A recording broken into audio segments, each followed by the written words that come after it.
গত ঈদে নামাজে যাওয়ার সময় আমার মা আমার মাথায় হাত দিয়ে দোয়া করেছিলেন, আব্বাজান আমার কিনারায় দাঁড়ায় নামাজ আদায় করেছিলেন।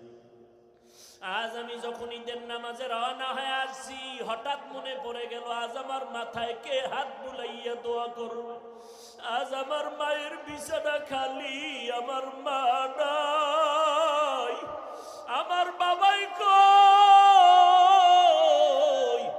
যেই বাবা কত কষ্ট করে করে আমাকে মানুষ বানাইছে, ওই আমার আব্বা আম্মা কত সময় কষ্ট করে মনে চাইতো মা, বাবাই মনে মনে বলতো ইলিশ মাছকে নিয়ে একটু খানা খাইতে পারলে দিলটা ভালো লাগতো। কিন্তু মনে আশা ছিল, টাকা নাই, কিনতে পারে নাই। মায়ের মনে চাইছিল আঙ্গুর বেদানা খাবে, টাকা নাই, কিনতে পারে নাই। আজকে তোমার ফ্রিজে ভরা ফলের অভাব নাই, মাছের অভাব নাই, কিন্তু তোমার ঘরে মাছ আর ফল থাকলে কি হবে? যারা জীবনে কাঁদিয়া গেল কই, ওই মাও নাই, বাবাও নাই, কাকে তুমি ফল খাওয়াইবা, মাছ খাওয়াইবা? ওই মা বাবারে কিছুই পারো নাই তো দুই ফোঁটা চোখের পানি ছেড়ে আল্লাহকে বলো, আল্লাহ আমার মা আঙ্গুর বেদানা খেতে পারে নাই, তুমি জান্নাতের ফল খাওয়াইও। আমার মা বাবারে আমি একটু শান্তি দিতে পারি নাই, কষ্ট করে গেল জীবন ভর।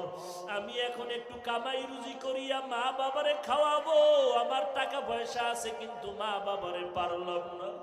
ওই মা বাবা জীবন ভর কষ্ট করিয়া কান্না করি আজকে কবরে জুসিয়া আছে।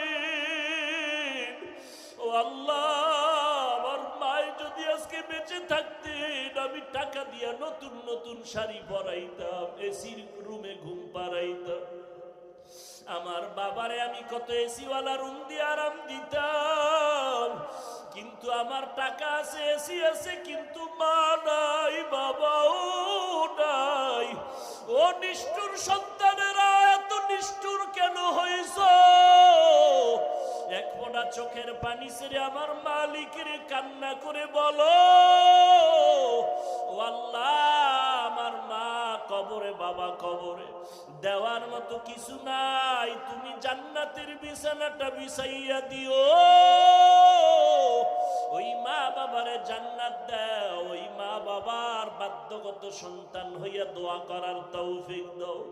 আজকে স্ত্রীর পেছনে দৌড়াও, টাকা খরচ করো, ওই মা বাবার চোখের পানি না থাকলে